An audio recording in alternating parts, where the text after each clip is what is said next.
The scientific world are good at making claims that most people think are science fiction rather than science fact.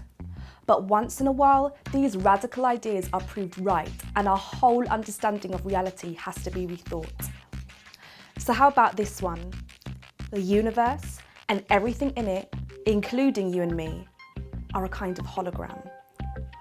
This radical way of thinking explores the idea that everything we see and know as our 3D environment may be a projection of information stored on a 2D surface at the far-off edges of the universe.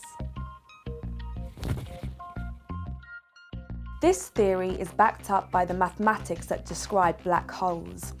It shows that although a three-dimensional object would be lost when entering into the void of a black hole, there would be a two-dimensional version that would remain on the surface in the form of information. In theory, the object could be recreated in 3 dimensions using that information, similar to how a hologram works.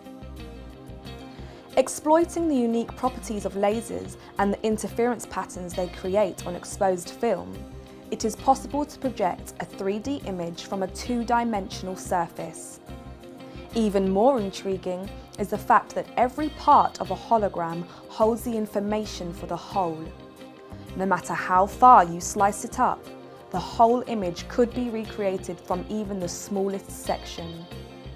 Just like every atom holds the information to describe the whole universe, and every strand of your DNA holds all the information to describe you. With a hologram, the whole can be created from even the smallest part due to the way interference patterns hold information.